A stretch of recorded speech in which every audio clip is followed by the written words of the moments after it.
deeply rooted prejudices. And it doesn't just come out of a generation, right? We inherit those prejudices and we inherit the trauma of the generations before us. And so I can only see, the rise of Christian nationalism in the U.S. as a parallel to what we saw, in Germany and in Europe in the 1920s and 30s. I think what's most devastating for me is to think I did my degrees in this. I spent how long teaching and really intentionally laying groundwork for my students to be able to respond to things like this. Respond with compassion, respond with love, respond with a search for justice. And I'm a pluralist. I don't believe there's one right way to do anything. I think there are a lot of right ways to do things. And the job of society is for us to figure out how do we coexist and respect each other's boundaries without dominating them. And right now, I'm in a radical minority. Both people on the right and people on the left are taking really extreme views. Yeah, there's Christian nationalism on one side, but then there's also a really radical tribalism that's happening on the left, too. Neither of those is a starting point toward peace for me. Neither of those is a starting point toward really a civil democratic society for me. I taught, I did a unit on, on genocide with my students for many years. And my goal wasn't to show, hey, this happened in the past. Isn't that interesting? My goal was to say, this comes up every generation. We see it in multiple places around the world. This is a human phenomenon. Why do we keep letting it happen? We know it's happening. When it comes to Christian nationalism, what I think is, it plays a part in that because it so blindly pushes aside the Christian part and prioritizes the nationalism part. I don't know how Christians claim to... I don't know how Christians claim this is a legitimate approach. There's nothing in Scripture. There's nothing in church teaching. Well, it depends on the church, I guess. There's nothing in my church's teaching that would suggest that like a unified Christian nationalism that not only holds power, but also marginalizes others. I don't understand how that emerges. I really don't understand how that emerges. In the history of Christianity, for example, the history of Christianity and Judaism, they were both marginalized fledgling traditions, in their early, until the second or third century. They were being persecuted systematically. And now, and it didn't take long once Christianity became the religion of the empire under Constantine. All of a sudden, Jews were the only radical minority within the empire, and so they became, the target for a couple thousand years. I feel like in the 80s and 70s, we saw the language popping up, not necessarily just against Jews, but against queer people. We saw, the rise of Anita Bryant. That's sort of an interesting marker to think about. She was able to be so vocal and so anti-queer. But that was the stirrings, right? It was happening. It was bubbling up from that part of the culture, and we saw it happening. And why didn't we do anything? Why didn't we respond effectively? Or why didn't the people in the middle, or why didn't people of real faith and religious conviction, why didn't they throw their foot down and say, absolutely not? I don't try to speak out against non-Catholics because I grew up in the Catholic tradition, and that's where I really claim. If I claim any authority on religion, it's within the Catholic tradition. And it's particularly scandalous to me what elected Catholic leaders have done, and appointed Catholic leaders. Think about who are the Catholics on the Supreme Court who are letting civil rights, which is civil rights is not a non-Christian thing. Civil rights is a very Christian thing. But here we've got elected and appointed people who are just trampling. They are, and I cannot believe we're at our time already. I want to keep going.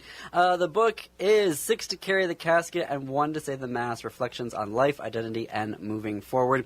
We have links in our show notes and on our website for you to get your own copy at am950radio.com or heartlandsignal.com. You can connect with Bill at billhulsman.com, HULSEMAN.com. weekdays.com.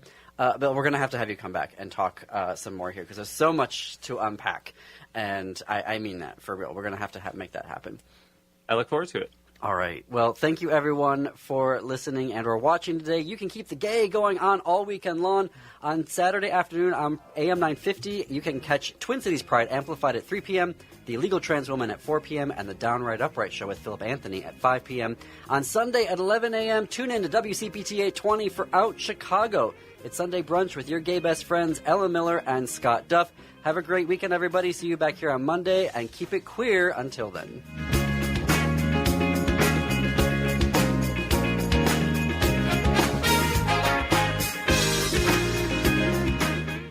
Snakes, zombies, sharks, heights, speaking in public.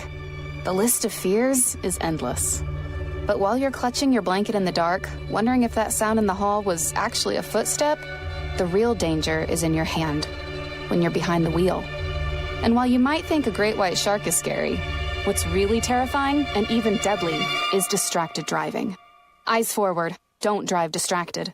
Brought to you by NHTSA and the Ad Council.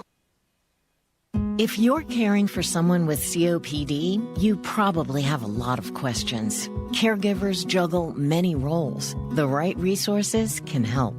The COPD Caregivers Toolkit is a free resource that provides information about COPD to help you prepare for doctor visits, support a healthy home, and take care of yourself. Visit nhlbi.nih.gov/COPD-caregivers. When facts matter, you turn to WCPT 820, Chicago's progressive talk. A fair balance where the facts come out. Real news, real talk. AP News, I'm Haya Panjwani. One of the two men killed in a car and knife attack on a synagogue in Manchester may have been killed by a bullet fired by a police officer.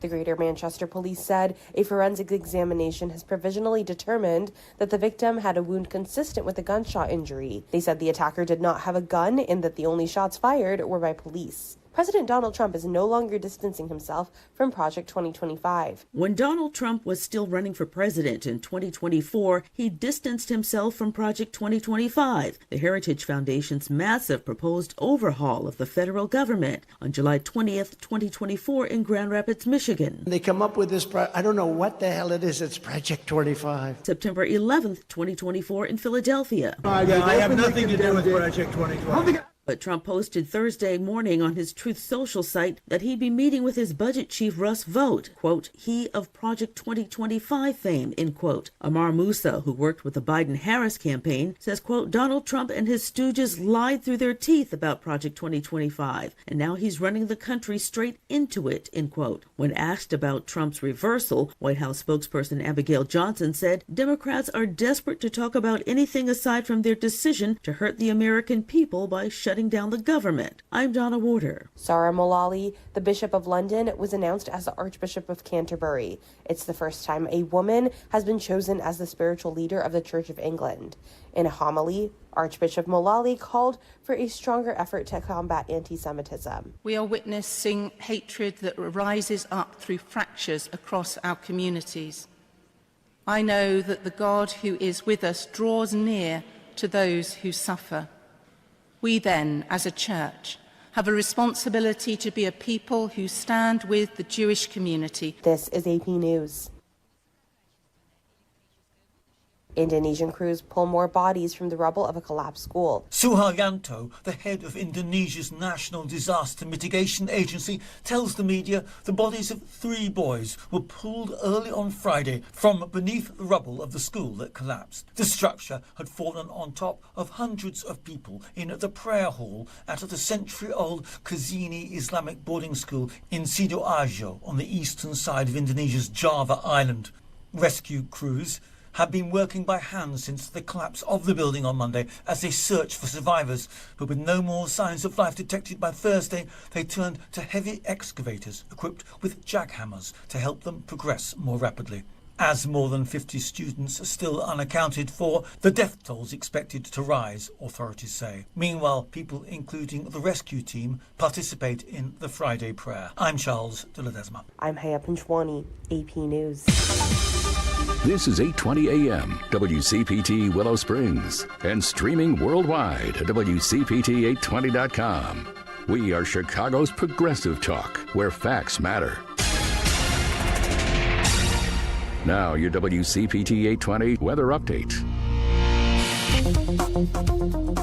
From the Weatherology Weather Center, I'm meteorologist Michael Caro.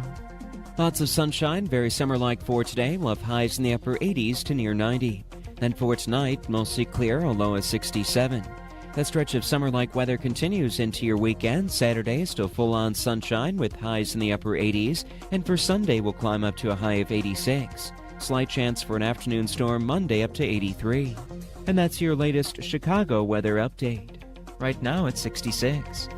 WCPT will be broadcasting a live in-person Union Strong panel on Wednesday, October 15th from 3 to 5 p.m. And you're invited. Join me, Tom Hartman, and WCPT's morning host, Richard Chu, at the Ironworkers Local 63 Training Center in Broadview.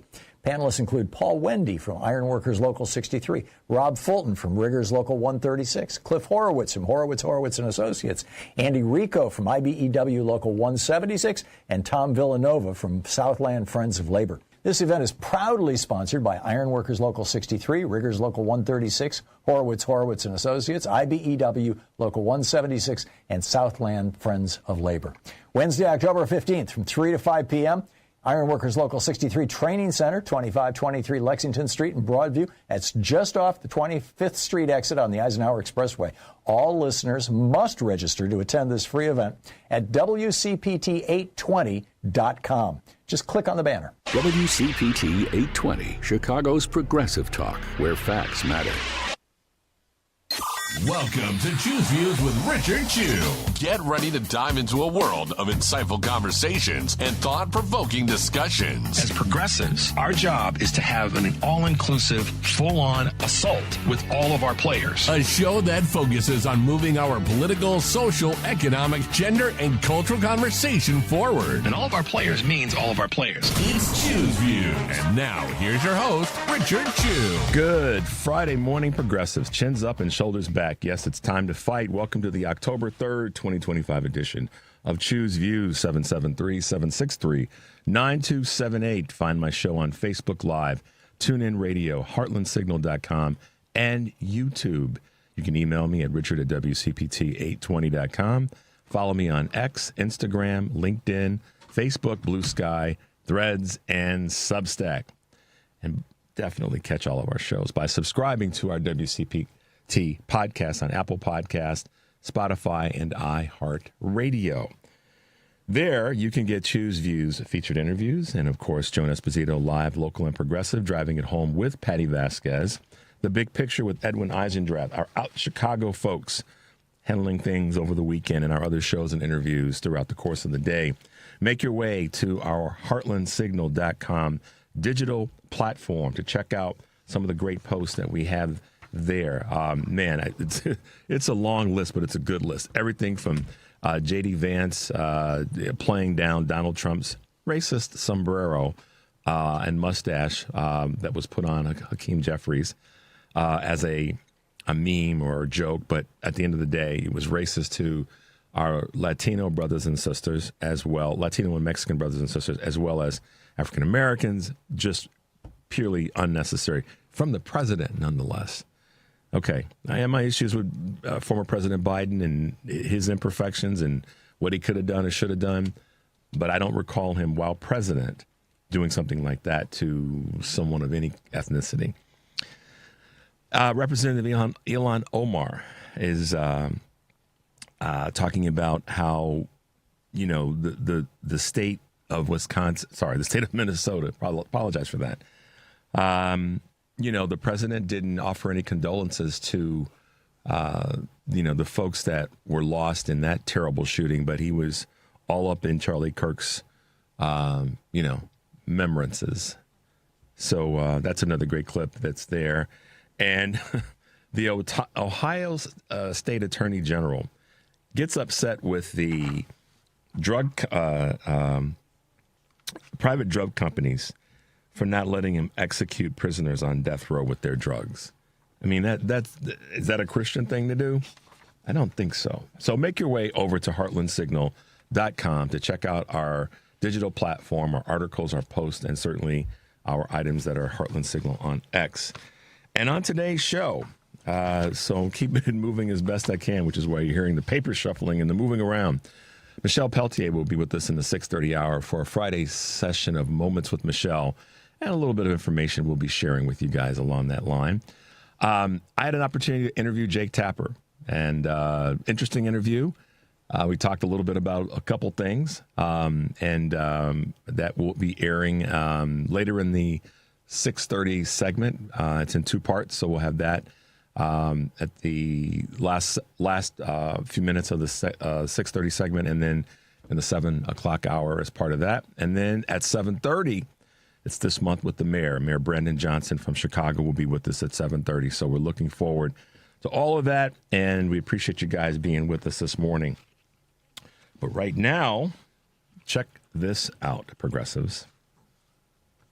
Whether it's litigation or legislation, or whether it's through executive orders or even protests, we're going to use every single tool that is available to us.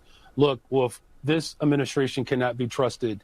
It's the same administration who put someone in charge who took a $50,000 bribe to move contracts into the hands of private detention facilities. $2.8 million of campaign contributions have been made towards this president. And these detention centers are ultimately using this moment to turn a profit. This president is more interested in protecting the interests of the ultra-rich than actual working people. He's done nothing to lower the prices of rent, housing, healthcare, access to education. What he has done essentially is the antithesis to what we're building in Chicago, the safest, most affordable big city in America. Yeah, Mayor Johnson's right. This is the the conversation around this Tom Holman bribery is crazy. I mean, you know, and obviously the fact that the bribes were tied to private prisons, and now we've got ICE rounding up individuals and putting them in these so-called detention centers. What is the phrase? Follow the bouncing ball and follow the money. Well, there you go. And, you know, Caroline Leavitt all but lied when asked about this during a press conference where she made the reference to him not taking the money. Before that, she said that he wasn't part of this. Well, if he wasn't part of this, then how did you know if he didn't take the money? It's not congruent. But that being said, she's a whole nother beast in and of herself. So, but Tom Holman taking money, Mayor Johnson's comments on it, and they are, meaning the city of Chicago, we are, certainly the mayor's administration and all the rest, including the governor, using every tool they can to stave off as best possible. I'll talk with the mayor about that when he's on at 7:30, and we will try to get to some of the meat of the things that he's dealing with, and asking some of those questions that I'm sure you guys want to have some answers to. So we'll get into that. But given how we are running at top speed today with Michelle at 6:30, and then the interview that I did with Jake Tapper, and then, of course, Mayor Johnson, we're going to keep things as tight as I can this morning so I don't ramble on. That being said, Henry, let's take a little early break. The number is 773-763-9278. You're listening to Choose Views on WCPT, AM 820 in Chicago, WARR 1520 AM and 103.5 FM from Warren County, North Carolina. I'm Richard Chu. We'll be right back.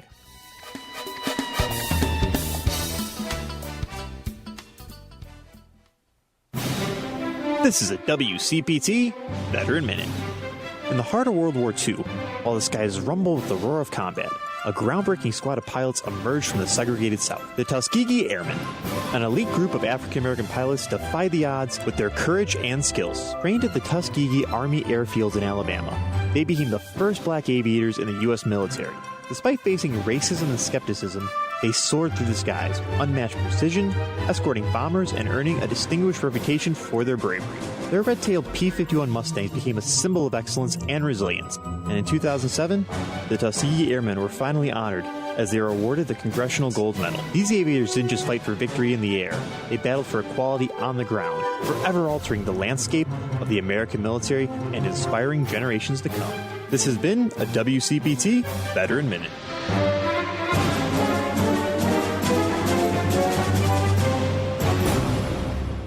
WCPT 820, Chicago's progressive talk, where facts matter. Welcome back to Choose Views with Richard Chew. Hey guys, welcome back to the show. The number is 773-763-9278. And by the way, that is the Credo mobile phone and text line. All right, Henry, let's hit him with a couple of Choose Views news items on this October 3rd, 2025. It's already October 3rd. Shutdown clouds economic picture, with the government shutdowns set to delay the Labor Department's release of the September jobs report. We said that was going to happen. Americans are now left, quote, groping in the dark for signals about the economy, and that includes businesses, according to Bloomberg. The shutdown drags on. Key inflation reports could also be postponed. The absence of fresh data on jobs and prices could exacerbate economic uncertainty at a time when the Fed is scrutinizing these items. Meanwhile, futures markets have priced in a 100% likelihood of an interest rate cut at this month's Fed policy meeting. The ACA costs could skyrocket in 2026. Americans who buy their own health insurance are ensnared in this government shutdown because of failure to extend the Affordable Care Act subsidies, which could put premiums out of reach for many people in 2026. Democrats refuse to support a funding plan that doesn't maintain the expiring 2021 assistance. But Republicans contend subsidies were only meant to cover the pandemic. Permanently extending them would cost an estimated $350 billion over 10 years and provide an additional 3.8 million people with insurance. Not a bad thing to do. Ending them could double some premiums, according to Bloomberg and others who are reporting on this. Amazon unveils discount groceries. With Americans seeking bargains amidst stubborn inflation, Amazon this week debuted a line of private label groceries priced largely under $5. Amazon Grocery, quote, will combine the Amazon Fresh and Happy Belly brands and will be available online at Amazon Fresh stores. The line will be over 1,000 items that will include not just pantry staples, but fresh foods such as meat, seafood, and dairy. Amazon touts a service for, quote, price consciousness shoppers in an environment that has been and seen as house brands from the likes of Kroger and Walmart gain some market share. And last but not least, how the shutdown will affect air travel, particularly for the rest of this year. The key to ending the last government shutdown in 2019 may have come when a handful of demoralized air traffic controllers called in sick. You guys remember. Experts agree that the longer this shutdown continues and lasts, the more likely air travel will be disrupted. While roughly 13,000 air traffic controllers will remain on the job, they won't be paid until the government is funded. About a quarter of the 45,000 workers at the Federal Aviation Administration face furloughs, halting services like the rules that are making and seen by the oversight. This is an opportunity for the government to get it right, but as I see it, the members of the House, specifically the Republicans, have got to get their act together. So there you go. A couple of Choose Views news items on this Friday, October 3rd, 2025. All right, guys. I wanted to hit you guys with a couple of things that if you're in and around Chicago, you can do this weekend. Some of the upcoming events and some of the things that might be fun. The theater segment of the city is always active. You can find your way to a couple of different events. Let's talk about one or two. The Lion King is playing at the Cadillac Theater, 151 West Randolph here in Chicago. And Andersonville's Arts Weekend is taking place up in Andersonville, 1554 West Hollywood, if you don't know where Andersonville is. And the Ear Taxi Festival. This is kind of interesting. Kind of a musical contemporary concert across the Chicagoland area starting this October 3rd. Different dance, and that's going to start off at the Harris Theater, which is at 205 East Randolph in our great city. And then Comedy Hour at the Annoyance Theater today, October 3rd, and tomorrow, October 4th. And then head over to Division Street's Farmers Market. That will be taking place today, starting at 7, running till 12 noon, 30 West Division in Chicago. And if you're into CSI stuff, then you can make your way to the Materiality in Sculpture. It's a dialogue between substance and form. And that's taking place at the Evanston Arts Center, 1717 Central Avenue in Evanston, Illinois, just north of downtown Chicago. If you're visiting this weekend and you're looking for things to do, there you go. Just a couple quick items of what's happening in Chicago and things you can do in and around the community. So, all right. We've been, I guess you could say, on a march these last few weeks to identify things that people can be doing. And I'm always talking about what we can do, and getting involved in local activities and local events, local groups. And that's one of the things that I find that people will tell me, people will send me emails and text messages that, I've gotten involved with certain things. Here's something that your listeners can get involved in. So if there is something that you've been doing, something that you've been involved in anywhere in the country that you might be listening from or following from, it might be a local thing that has a footprint in another community, let us know. Send me an email at richard@WCPT820.com. Things that you're doing in your community may be things that, let me put it this way.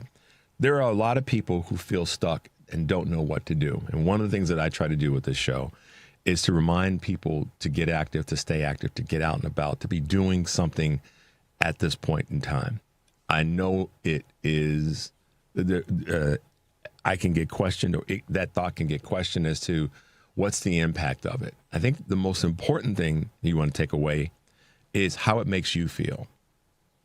Not being selfish or self-centered in that space, but how does it make you feel? You can give us a call this morning. We'll try to squeeze you in. We got a little bit of time between our segments. But if you're doing something in your community that you want more people to know about, let us know by call, by text, by email, so that I can pass that on to folks and or talk about it on the air, because I don't know everything that everybody's doing in different parts of the country. But we certainly want to share that. And as I said, if you're doing something in your community, there may be a footprint of something like that in another community. A good example that I can share with you, which you guys are familiar with to some extent, is Blessings in a Backpack. As you guys know, I was able to participate in their golf outing on Monday and emceed their charity event, which was fantastic. And, the managing director here in Chicago, Dan Summons, talks about this a lot, but there's not a zip code in the country that doesn't have some food insecurity. So that organization is here in Chicago, but they've got footprint all over the country, and that's helping children on weekends. How big of a impact is that going to have on a family in a community? And there's no place where it's not needed. So let's just layer that over other things that can be happening. You might be in Pittsburgh, you might be in San Diego, you might be in Miami or Seattle listening to this show, and connect us with somebody in your community that's doing something that, hey, there might be someone in Chicago that wants to do the same thing, or there might be someone in any other community in the country. So send us an email, a text, or you can call in and leave it with me or leave it with Henry, or let me know. But I want to be able to keep having that conversation so that people realize that you're not stuck and the imperfections that we're all dealing with, the craziness, the chaos, the anger, the hate, the vitriol, all of that is horrible for so many of us, but in different levels, in different ways. But getting active and being involved, I know it makes a difference. I know that it can help the organization or the group, but it also will help you. And so I'm really advocating that and want you guys to be mindful of the opportunities that are out there to help, and sharing that with other people will definitely will empower all of us to stay strong during this fight. That's part of what I mean when I say chins up and shoulders back. We have to walk around with our chins up and our shoulders back, recognizing, and you can pull your tummy in too, recognizing that we're not defeated. This game is still going. This game is still going, guys. And yeah, there's a lot of fear and anxiety coming from the best of us. But I want you guys to know that the more we share information, the more we talk about what we can do to get done together, the better we're all going to be. I don't want to use phrases that might have you think I don't know how serious things are, but I do want you to understand that if we stay together in the midst of all this, while they're doing their dead level best to pull us apart, then we remain able to fight.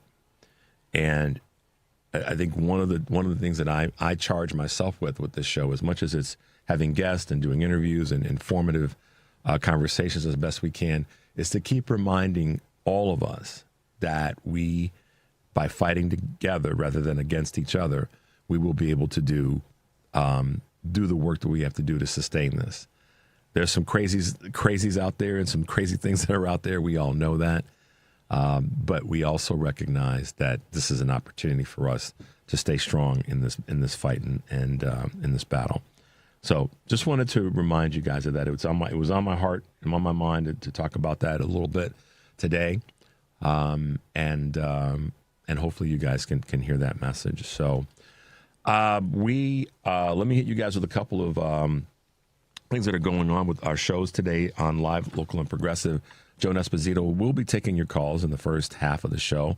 Then talking to Sarah Lipton-Lubay, president of Take Back the Court, Illinois Congressman Brad Schneider, and William Muck, professor of political science at North Central College. Live, Local, and Progressive weekdays 2 to 5 here on WCPT AM 820, heartlandsignal.com, and tune in. Tonight on Driving It Home with Patty Vasquez, she will be joined by guest host Jesse Rojo. And their guests include Melissa McMahon of Woodstock Pride, promoting their October 11th event, La Gala Sombre de Carnival tickets. There you go. Got that one right the first time, Henry. Driving It Home with Patty Vasquez. I practiced it a few times, guys, just so you know. Weekdays, 5 to 7, WCPT, AM 820, Heartland Signal website. Tune in, YouTube, and Facebook. Tomorrow, on The Big Picture, Edwin Eisendrath will be talking to David Roberts, publisher of Volts, a newsletter about clean energy and politics. Tom Nichols, staff writer at The Atlantic. His latest piece is The Commander-in-Chief is Not Okay. Kiara Butler, national correspondent of Mother Jones, and her latest piece is Tech Moguls Want to Build a Crypto Paradise on a Native American Reservation. That just cannot happen unless they're going to have jobs for the Native Americans that are on that reservation. Dean Baker, senior economist at the Center for Economic Policy and Research.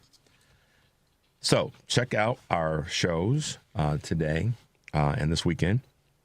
And of course, as always, you can check out my podcast and featured interviews and full episodes available on Spotify, Apple Podcast, TuneIn, iHeart, YouTube, and Amazon Music. Search for Choose Views or visit our brand new podcast page at heartlandsignal.com/podcast, and you get all the good ones. It was great talking with Barbara McQuaid yesterday. It was great having our good friend Rico Moat in studio with us, and appreciate having Dr. Fisher with us as well. You guys may just need one more reminder that the Tom Hartman will be in Chicago, and the book signing event at Max and Benny's is now sold out. So if you reserved a seat and you're planning to attend, WCPT, of course, will be there to welcome you in as early as 6 p.m. for the 7 o'clock event. The tickets are still available for the October 15th labor panel from 3 to 5 p.m. that day. Tom and I will be hosting the labor panel at the Iron Workers Local 63 Training Center in Broadview. So to register and learn more, go to heartlandsignal.com/WCPT820 and click the labor panel banner. If you make it out to Broadview, be sure to tune in. If you can't make it out to Broadview, be sure to tune in to WCPT during that time. So looking forward to hanging with Tom on the 15th. So, guys, we're going to take a quick break. When we come back, we'll be chatting with our good friend, Michelle Peltier. The number is 773-763-9278. You're listening to Choose Views on WCPT, AM 820 in Chicago, WARR 1520 AM and 103.5 FM from Warren County, North Carolina. I'm Richard Chu. We'll be right back.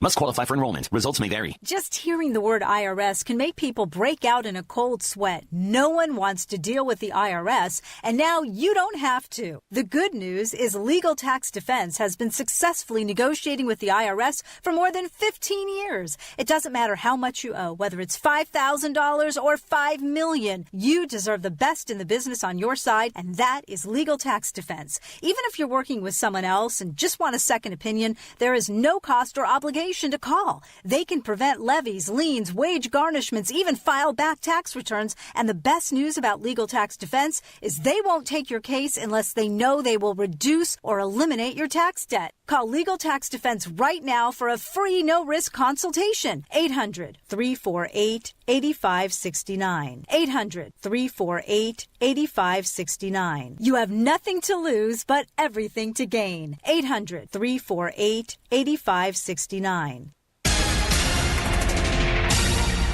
You are listening to WCPT 820. Here's the latest Chicago weather update. From the Weatherology Weather Center, I'm meteorologist Michael Caro. Lots of sunshine, very summer-like for today. We'll have highs in the upper 80s to near 90. Then for tonight, mostly clear, a low of 67. That stretch of summer-like weather continues into your weekend. Saturday, still full-on sunshine with highs in the upper 80s. And for Sunday, we'll climb up to a high of 86. Slight chance for an afternoon storm Monday up to 83. And that's your latest Chicago weather update. Right now, it's 66. Nearly 1 in 2 U.S. adults have high blood pressure. That's why it's important to self-monitor your blood pressure in 4 easy-to-remember steps. It starts with a monitor. Be next to talk to your doctor about your blood pressure numbers. Get down with your blood pressure. Self-monitoring is power. Visit managerbp.org. Brought to you by the Ad Council, the American Heart Association, and the American Medical Association, in partnership with the Office of Minority Health and Health Resources and Services Administration. This is WCPT 820. Where facts matter. Welcome back to Choose Views with Richard Chu. Hey, guys. Welcome back to the show. If you're in Ohio, this is taking place. Where is this taking place? The Ohio Mart, October 2nd to the 4th is taking place. Where is that taking place? In Akron. I'm so sorry. Akron, Ohio. That comes from our good friend Kurt in Akron. The Ohio Mart, 58th Ohio Mart taking place in Akron this weekend. So there you go. Something to do. Get out and about. Want to share as much as we can with what's going on in different communities. And speaking of sharing and having wonderful moments, this morning with us is our good friend, a co-host of the Family Meeting, and certainly someone that hangs with me every now and again. That's Michelle Peltier. Good morning, Michelle, and welcome to the show. Good morning, Richard Chu. So I guess we should make the little announcement, which is why let's go ahead. Wanted to have you on this morning. So next week, guys, I'm going to be out next week, Monday through Friday, and Michelle will be sitting in for me. Yay! And she'll be bringing you interviews and conversation and taking your calls and all that good stuff. So Michelle's going to be hanging out with you guys next Monday through Friday. We've got a lineup of guests that she'll be talking with. So looking forward to Michelle being here. You guys make sure to treat her right. Please be gentle. Well, maybe that's not treating you right doesn't mean being gentle. It just means treating you right. That's what I wanted, though. So, guys, next week Michelle will be here filling in for me. I'll be out for a few days, resting the voice and all that good stuff. But I'll be back on the air on Monday the 13th. So there you go. But Henry and Devin and Maddie B will be here to keep things moving along, and Michelle will be kind of running the show for you guys. There you go. All right. So Michelle and I were on, well, I should say I was able to stop into the family meeting on Sunday, and you guys that were listening had a chance to hear what Eric brought up in terms of some statistics and some data about who's committing the majority of the crimes, or what the data that's out there is saying about the real information around who's committing certain numbers of crimes and types of crimes. Michelle, bring it to us. What do you have to say in that space? I think that's one of the things you wanted to talk about this morning.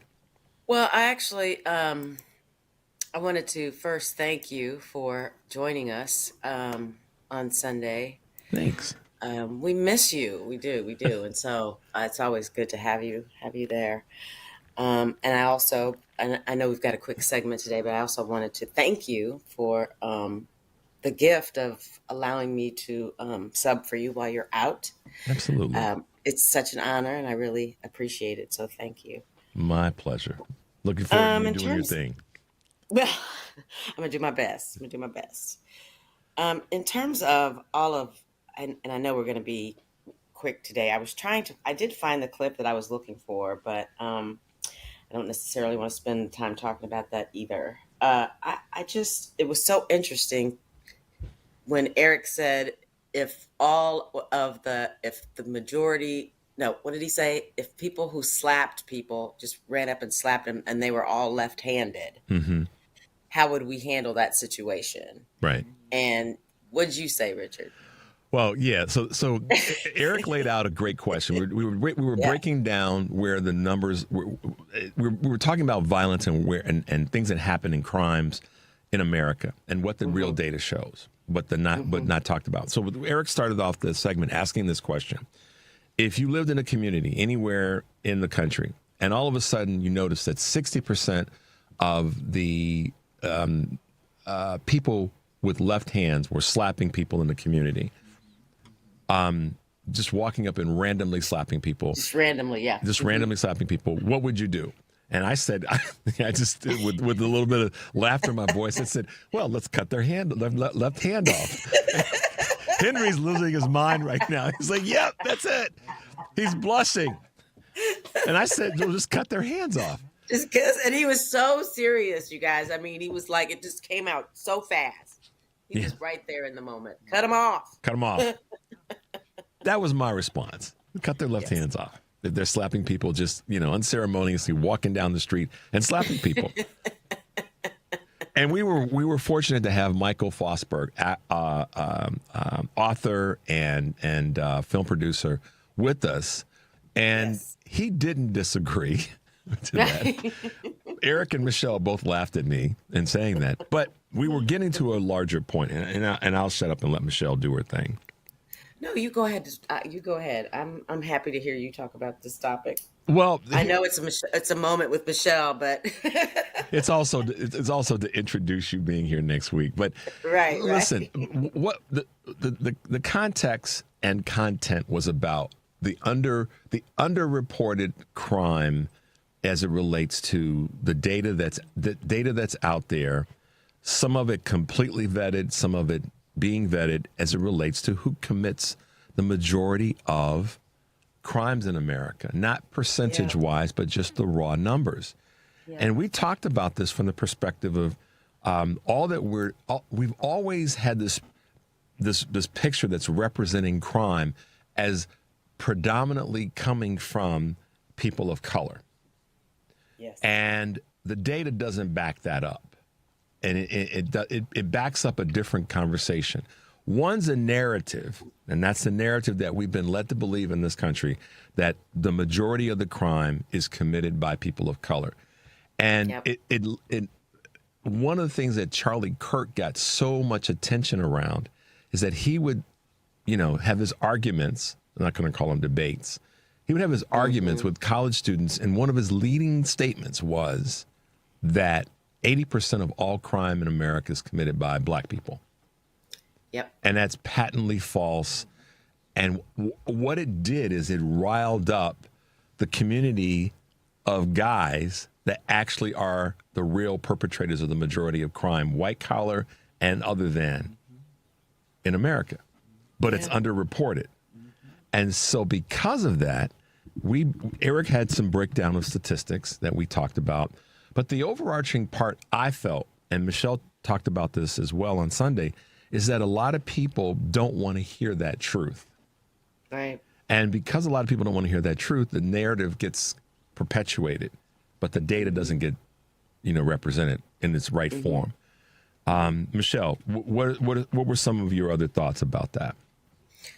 Well, I think that one thing that Eric said that I thought that was really interesting, that's always kind of omitted with, especially when Charlie Kirk had the conversation, was when he would make that statement about, black people committed most of the crime. What he didn't say was falsely accused, number one, and, arrested but not convicted, right? And those numbers are huge for black people, but they go in the opposite direction for non-white people, or for non-black people. So I think that now, especially now, Richard, we need to start talking really loudly about what the facts are, because, they're now starting to stir the pot even more to make us more divided and to make us fearful. And I think that's what's happening right now. And I think we all need to really, really be focused on not being angry. It's not going to do us any good. We need to be aware, and we need to continue, as you say, every day, to continue the fight. But I just don't want us to become an even more divided nation because of people like Charlie Kirk. Determined is the word that I've been trying to use. Some folks are going to be angry. Some folks are going to be fearful. And I think there's a little bit of that in many of us. And folks that I've spoken with that have been, I've been honored to have on the show, have said this. Some of the elected officials, some of the list goes on. And people who have said that they're fearful of certain things. And we all, I think, we have to use that fear, if we have it, and turn it into something that speaks to the truth. And in many cases, we're not going to always hit the mark. I'm the first to say that, doing live radio at the pace that we do it. I don't always hit the mark. I know that. So, but it's a lesson for me every day to work hard to get better. I think in this moment, I'm using determined, Michelle. I'm determined to do a lot of things. The number one thing, though, is I'm determined to keep us connected. That is the number one thing I am trying to do. And the information that's out there that you, Eric, and I talked about and Michael talked about on Sunday, it's out there. People just have to be willing to look at it and see it. And that's one of the things that I also mentioned, and you chimed in on this as well. A lot of people don't want to even acknowledge that the data is as it is, yet alone do something about it. And it starts like with fixing anything, as you said, is acknowledging that it exists. Yeah. Yeah. I mean, listen, let me just say this, and I've said this to you before, that you are doing what you said you are trying to do. You are doing it, right? You have created a community, and there have been spin-offs of different podcasts and different things happening because of you. So you're not trying, you are. Let me just first say that. Thank you. And I'll also say that, this is a crazy time, but we can really make it not as bad as it seems, as long as we stick together. And I mean the big we. I don't just mean black people. I mean all of us, because it's going to take all of us to get out of this mess, and it's going to take years to right the ship once DT is gone, so we got to get it together now more than ever, I think. I got a great text this morning from our good friend Kurt Herner in Akron. He said, Trump, Vance, and the rest of the sleazy cabal love it when we fear them. They hate when we laugh and mock them. Let's not fear them, but laugh and mock them. And Kurt is spot on. Spot on. Bullseye split 10 times. We have to laugh and mock them. And listen, anybody that gets gets upset about that. You remember, this is what's so interesting. Remember last year when Governor Walz was talking about they're weird? They're weird. That was so amazing, yes. But how many people on the right got triggered by it? Remember that? It bothered them so much. But it was spot on because of Yes, it was, because it's true. That's why it bothered them. Yep. And so I appreciate what Kurt is saying, is that we have to be willing to say, no, you all are stinky. We're better. You all are stinky. We're better. We know it. And try as best we can. Listen, I'm not skipping over the fact that there are people who are in some serious situations in both financially, health and medical wise, and housing. I don't say that to make light of or to give any impression that I don't get that or that I don't see that. Yeah. I'm going to just share something about how I see the world because of how I've been blessed to think this way, and I've just tried to magnify this. I was driving home from the studio yesterday, going down a street, and I pulled away from an intersection, and then there was a park on the right, and I saw this little girl, couldn't have been maybe more than 3 or 4 years old, and I saw no adult 20 yards of her, left, right, any direction, on the sidewalk, just kind of skipping along.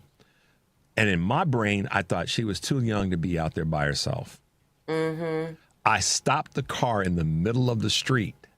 Oh. And there was a guy crossing the intersection. I said, hey, man, check and see if there's an adult near that little girl there in the pink dress. He's like, oh, yeah, I will. And then I drove on. And then I looked in the rearview mirror, and I saw moments later he was standing there, and the mother and another woman were coming from across the park. The reason I'm saying that's not about me. It's a point.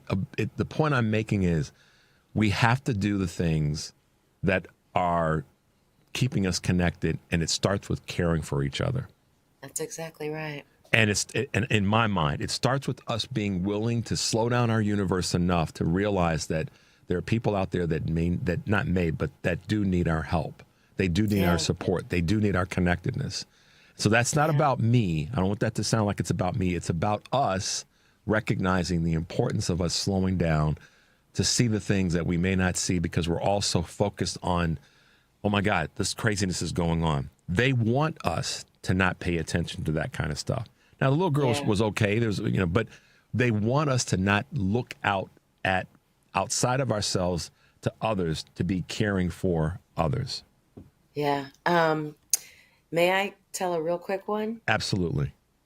So I take the train now to go to a nice little suburb to work several times a week. And last Sunday, I was on the train, and the conductor or the porter, I don't know what we call them anymore, the guys that check the tickets, was coming down the aisle, and there was a woman. She was about 3 or 4 rows ahead of me, and he stopped to ask to see her ticket. And he paused and he looked at her, and then he bent over and had his hand on her shoulder, and he was like, "Are you okay? Are you okay?" And so she's like, "Yeah. Okay." And he said, I'll come back. And then he went back to the train to check the rest of us, came back to check hers. She was crying. He was rubbing on her back, just saying, it'll be okay. And then when the train stopped, he helped her and took her. And this was a young Black guy. He looked like he was probably in his 30s, and an older Latina woman. And he took her and he walked her to the exit, gave her a big hug, and she thanked him profusely, and then she left.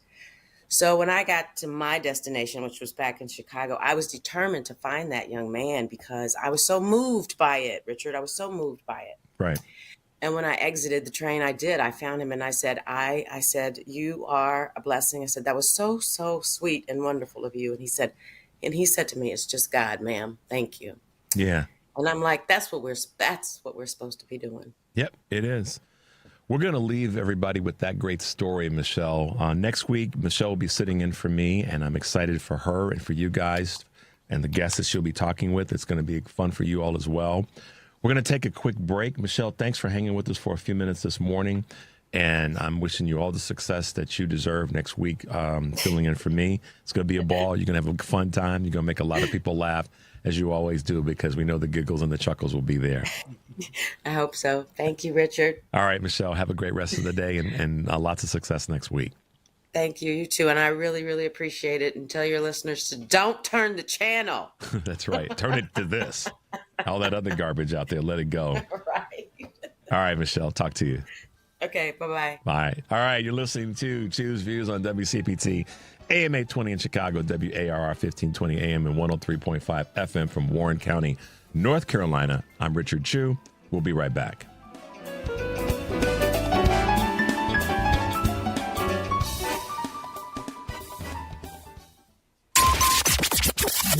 WCPT replay. We are talking with candidate for Congress, Isaiah Martin. I think the strongly worded letter era is simply something that needs to end. To be honest with you, it's a very simple conversation. If Republicans are willing to go for the jugular, then we need to go lower.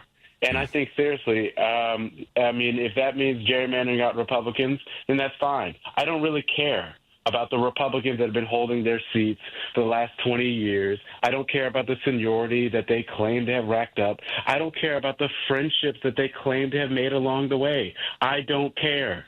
Donald Trump is coming for America, and he's coming for Democratic seats. And with the same sense of don't care attitude, it's the same kind of don't care attitude that we need to gerrymander out Republicans. And I think that needs to be the message that we have across the country. Keep listening to WCPT 820 because facts matter. You're listening to WCPT 820 because facts matter. Welcome back to Choose Views with Richard Chu. Hey, guys, welcome back to the show. I had a chance to talk with Jake Tapper. We did a sort of a pre-recorded interview talking mostly about his upcoming book that's coming out. And it was great to chat with him and great to, have him talk about what he's been talking about and defend his position on certain things. And you guys will see. It's in two parts. We have the first part that we're going to play now. And then after the news break, we'll have our second part. And then we'll get to our interview with Mayor Johnson at 7:30. So here we go. Good morning, Jake, and welcome to Choose Views on WCPT. Great to be here. Good to have you with us. I take it you've been doing well these last 4 or 5 months. I know you've been busy as all get out, but how have you been doing these last 4 to 5 months? Good.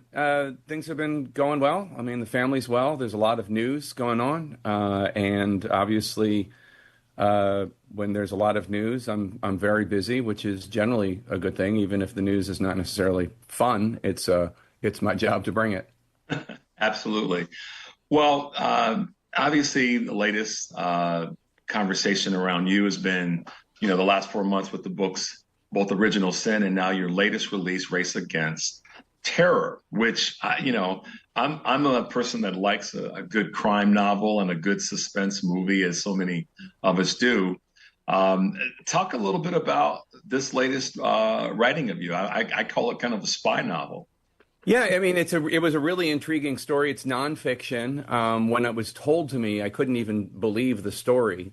It starts, again, it's a true story. It starts on the deck of an Italian cruise ship during the Arab Spring. There are all these refugees from Libya and Tunisia being taken from the southern Italian islands where they'd fled to the mainland. And a 5'6" guy from Niger walks over to an Italian Green Beret and asks for some water. The guard gives him some water, notices he has a bullet wound in his arm and asks him where he got it. And he said that he got it fighting Americans in Afghanistan. He's with Al-Qaeda. Right. And from there, the Italians take him into custody and interrogate him and ask him who he is. Then they call the FBI. And they say, we have this guy here. He says his name is Spin Ghoul. He's a terrorist. We don't want him. Take him. And the Americans come. They hear his story. And that from there, it's a race against time because they have to prove this case against this Al-Qaeda terrorist before the Italians basically just put him in a refugee camp where he can escape, and he's determined to kill as many Americans as possible.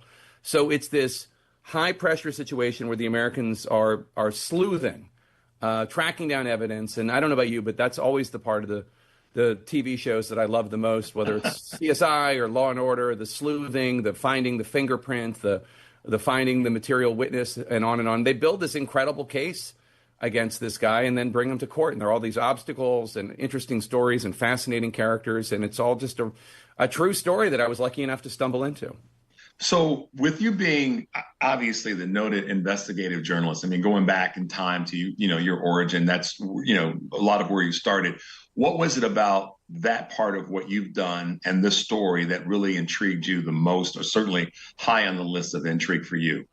Well, I think, first of all, just the idea of how do you prove a case? It was the opposite of a whodunit. Like, here was the guy that did it. Then the Americans had to prove what he did. Right. And the battle that he had ambushed Americans from with this al-Qaeda group had been in 2003. So 9 years before, when they were investigating. And the attempt to blow up the U.S. Embassy in Nigeria, they had to prove that case too. There were just so many hurdles, but every time they met the bar, every time they cleared the hurdles and were able to bring this very, very compelling case before a judge and jury. And what was so interesting to me is, like, often as a journalist, when we cover trials, we cover like what is being presented in court, but we don't really know how difficult it was to get that evidence, or even just to get it allowed to be introduced. Allowed to be in court, right? Yeah, and especially when it comes to national security information, a lot of which is guarded, with people's lives, quite literally. So bringing that story, it was just nothing. I've been a journalist now for several decades. It was just nothing I'd ever really tried to find out or heard much more about, but building this case was just so interesting. Did you have to go through any, talking about national security, did you have to, or what type of things did you have to go through to kind of raise your presence in doing this work? Did you have to talk with any national security people to get certain clearances, to get access to certain information? What went down there? I couldn't, I just, as a civilian, as a journalist, I couldn't get those security clearances. So it was just a lot of investigative work to get the information, and to put two and two together to figure out how certain classified information was able to be introduced. There was a special day in court where they introduced all this top secret information, and it's under the laws of this group called the SEPA, but in any case, it's under a specific ordinance of laws. And I had to do a lot of work there, deducing and figuring out what was going on, what was so top secret, and getting enough information that I could present it to the reader without obviously compromising or violating any national security rules. So that was a challenge. You're smart to pick up on that. Well, thank you for that.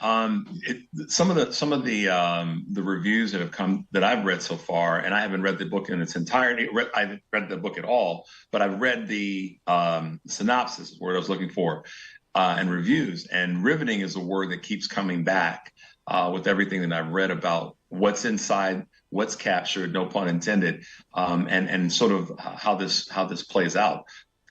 How did that impact you when you started to see some of the early reviews? Well, it's nice to see the reviews, and I really did try to make the book as lean as possible. I wanted to write it, when I learned the story, I wanted to write it like a thriller. I wanted to write it like it was a work of fiction while adhering to the facts of the story. And I'd written 3 novels in the last 10 years. And what I learned from writing those novels, I tried to apply to this book, which was just, the reader needs to know the minimum and no more and no less. Like, to understand the story, you don't have to walk them through the history of the War on Terror.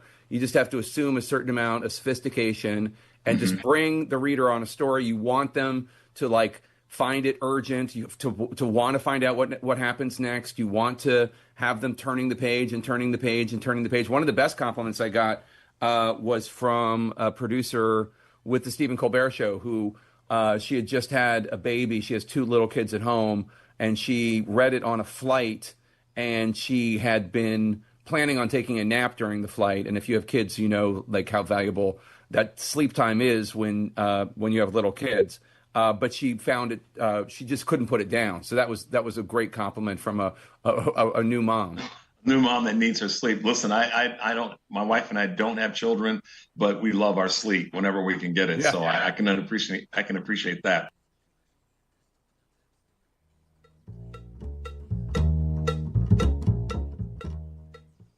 Listen up, fellow timeshare owners. If you're a timeshare owner and you want out at all costs, you're done, frustrated, tired of wasting money, you don't use the darn thing. Get out now. Hire the best bulldog timeshare cancellation team in the business. Their in-house legal team, headed by a timeshare cancellation lawyer, can help you fight the biggest and baddest companies out there that sell timeshare. At some point, you were using your timeshare, but now you're not, and you're tired of wasting money. Before you go to the poorhouse, call right now and learn how you can stop the maintenance fees and put more money back in your pocket. Their services cost you a lot less than you think, and you'll save a lot of money over time. Call the Timeshare Exit Hotline now. It's a free consultation. 800-296-0150.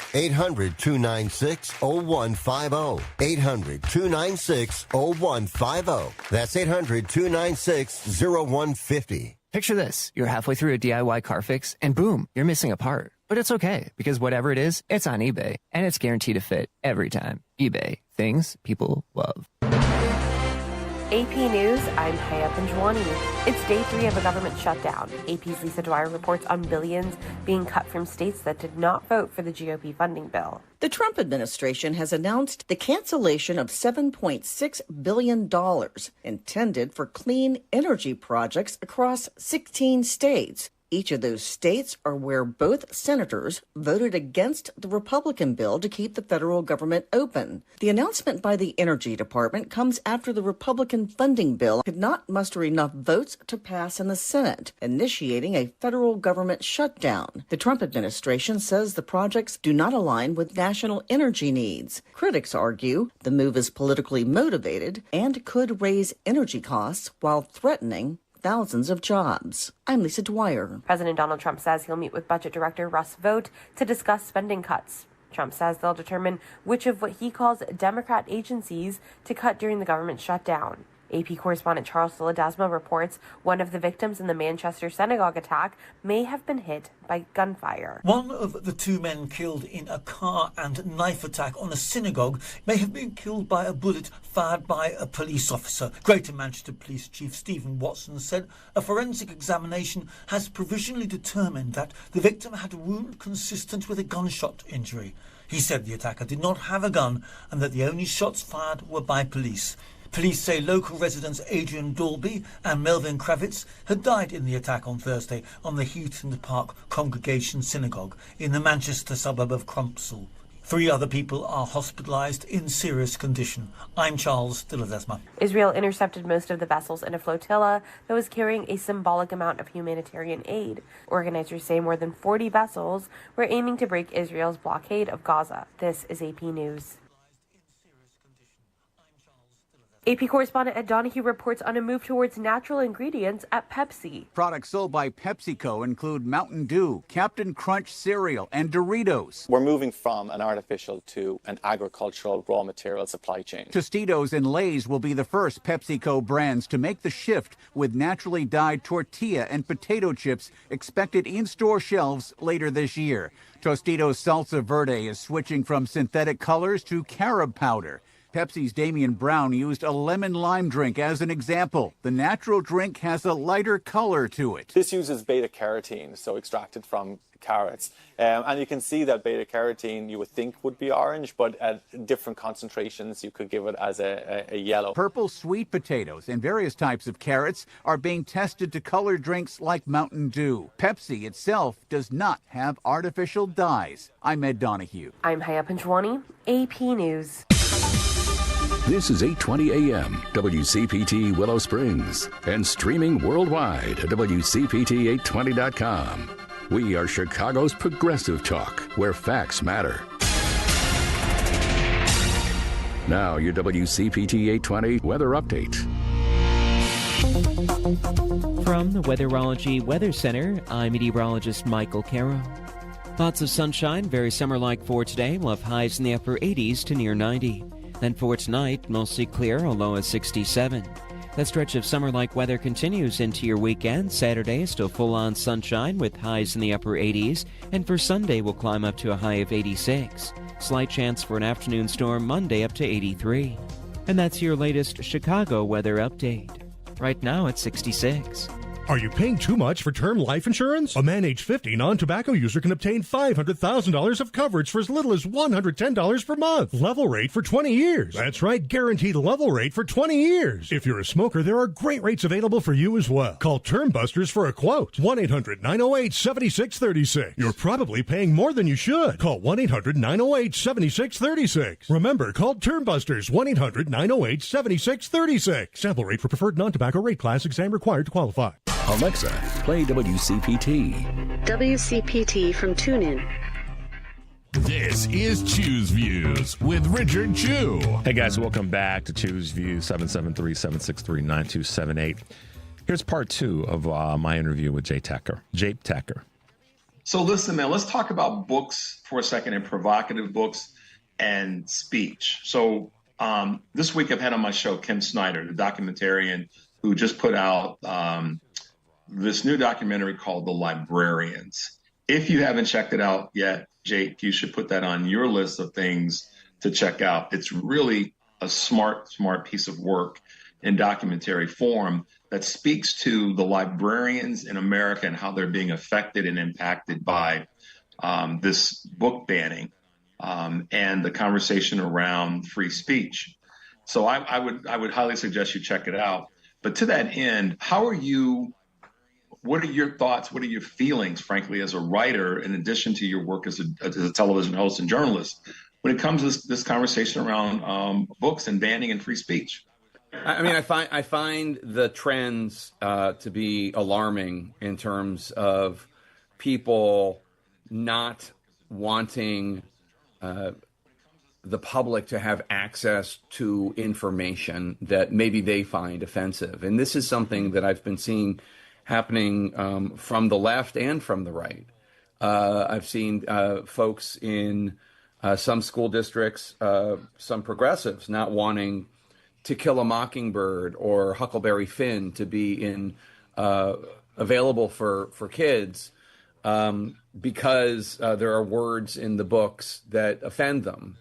And I've seen people on the right most recently use the power of the government to suppress speech that they don't like. And as a journalist, I find it chilling. I've never supported that. I mean, in my view, the solution to speech is more speech. Yeah. I think I'm less troubled by citizens doing it than I am by the government doing it. But as a general rule, I lived through the 70s when every book in the world was in the library, and I'm really against the idea of suppression of free speech or the freedom of the press. I was honored to talk with Kim, and we spoke about the winding back, the reminiscent feeling, the nostalgia of.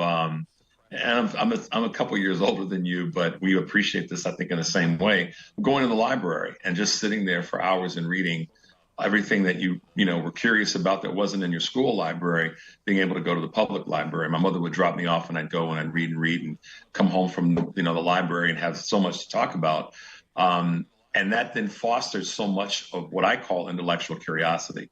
And I think that's one of the things that's stunted by not only pulling books, but the conversation around freedom of speech coming from citizens or coming from the government. So that's one of the things that's a chilling part for me, is that the intellectual curiosity that seems to be at risk.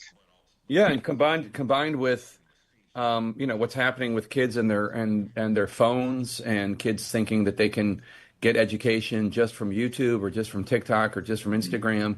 And that's always one of the things that I worry about. And when people talk about banning books for kids, I always think try getting kids to read a book. Like that's the bigger challenge. Like the idea that we're taking books away from them that might interest them or intrigue them. There was a time when they were taking away the book Mouse, the graphic novel about the Holocaust, that was just a horribly short-sighted move. It was by, I think, a school district in Tennessee, I think. And it's just why people want to do that. I mean, I guess it's the best way that they feel that they can combat an idea is just to remove it from a library. But it's I guess it's easier than articulating an argument against an idea. But there's just a lot of ignorance, and I think for a country that is founded in no small part on this principle of freedom of speech, it's something that we need to get back to.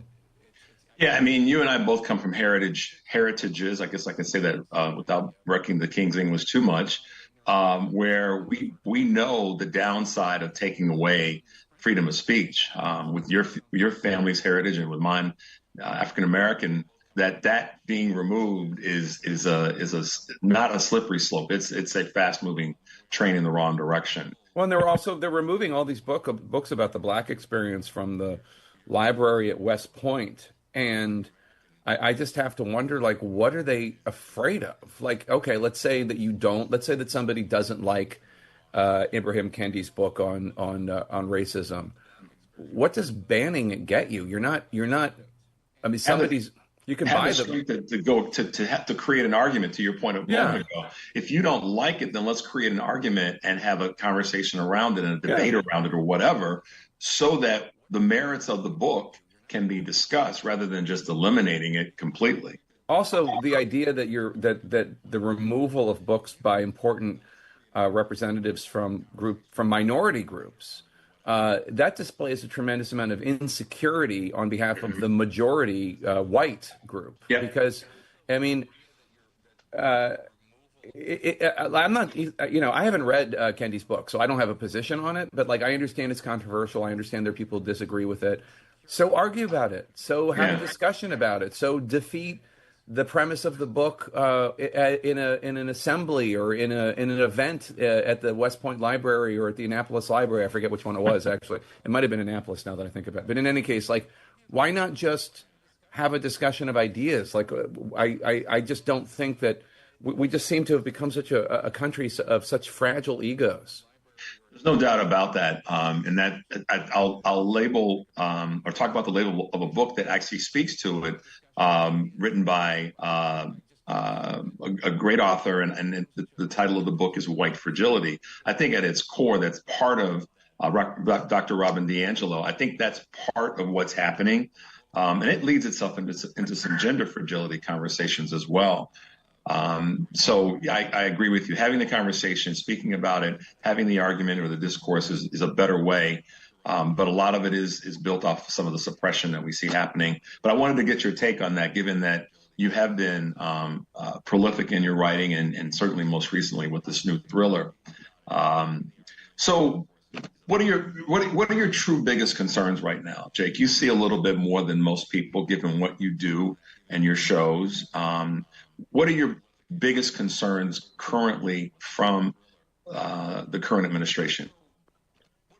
Well, I mean, this isn't only applied to the current administration, but as a general rule, I am not a fan of the suppression of free speech that we've seen. Certainly, we saw it recently with the Federal Communications Commission suggesting that local TV stations stop airing Jimmy Kimmel because Trump and Brendan Carr, the FCC chairman, don't like him, don't like his speech, don't like him as a speaker, and they have power as a government institution. That was followed by Nexstar, the biggest owner of local TV stations, which needs Brendan Carr to approve a merger coming up, an acquisition of the biggest rival, following suit. And thankfully that was reversed, but that concerns me. President Biden and his administration leaning on social media companies to remove commentary from their websites that did not violate the terms of YouTube or Twitter, just stuff that the Biden administration didn't like. Now, it's not the exact same thing, but it is government using its power to suppress speech. and that is perfectly abiding by rules and regulations, and I find it chilling. I don't think it's appropriate for government to get in the business of telling us what we can and cannot listen to. That's for communities to come up with, and it's certainly, if people want to say, if a local school board says we don't think this book should be available to kids, that's for a local school board and the community to figure out. But I don't like it coming from the executive branch. Without a doubt, there's no question that each administration or all administrations over time have had their thumb on the scale when it comes to speech and what the FCC does. Clearly, this current administration has had their full hand on the scale. Yeah, it's upsetting what happened. This was the most direct, in my view, the most direct violation of free speech that I've seen. Brendan Carr's comments that day. And the folks spoke. Individual Americans spoke up and helped to sort of change the direction of where that headed and where that went. But it didn't have to. There was a perfect possibility that Kimmel was going to be kicked off the air for good. I know. And by the way, if Brendan Carr had been, a little bit more clever, they could have probably gotten away with it. If they had just said, I don't like what they're doing, and Brendan Carr, instead of making his declaration public, had just conveyed to folks, it would be great if local affiliates on their own just organically started saying, we're not going to air Kimmel. And then one day it's Omaha and Kansas City, and the next day it's 10 other stations. The day after that, 100 stations. Look, they got away with it with Colbert, in my view. We don't know exactly. Slightly different though, because of the way in which that deal was right. That was happening already with the deal. I think the problem, Jake, is that there's the administration currently is so obvious with the things that they're doing, whether it be that or ICE or troops in different cities. And that's the problem. The chaos and the lack of strategy and all over the map is where I think a lot of people have become incredibly frustrated. You guys have got to be feeling some of that as well. How is the climate that we're in right now? And I want to reference back to Original Sin for a moment. When that came out, obviously you took a lot of criticism from the left and the right, frankly. A lot of people don't know that you got some criticism from the right for how they viewed what you were trying to do, dating back to the debate last summer. You got criticism from the left for a different reason. But my question to you is... All of it free speech, by the way. All of it protected by the First Amendment. Exactly. That's where we are. But my question on that is, how has it impacted your access to people that provide you with information? You part of the basis of the book, Original Sin, were interviews that you had and conversations that you had. How has that been impacted now, given the climate that we're in terms of your access to the people? Not at all. Not at all. No, so because the truth of the book is what it is. The book, there's not one word that we had to correct. There's not one story. Just to give you an example, we had a story, an anecdote in the book about a Hollywood watching party of the debate, where Rob Reiner, the acclaimed director, got so mad at how bad Biden was during the debate, he turned to Doug Emhoff, the Vice President Kamala Harris's husband, and said something along the lines, "We're going to lose our effing democracy because of you." And Emhoff thought to himself, because of me. And Rob Reiner disputed that story. And then Kamala Harris's book came out, and it had the same story. And I'm pretty sure I know who her source was. So we don't need to correct anything. People know the fundamental truth of the book, which is that President Biden, in the view of a lot of Democrats, should not have run for re-election, and that because of that decision, there was an effort to hide his deterioration from the public, and that ended up in this, being revealed in a spectacularly horrifying fashion during the debate, and that's just true. And everything we wrote about in our investigation, me and my co-author Alex Thompson, we stand by, and the book sold very well and was. I know I got heat from the left and the right, but the critics, I mean, the book reviews were great and very positive from the New York Times and the Washington Post and the LA Times and on and on and on. And I'm proud of the book, and like it hasn't. Well, as you should be. I think the risk that you would have taken if you believe that.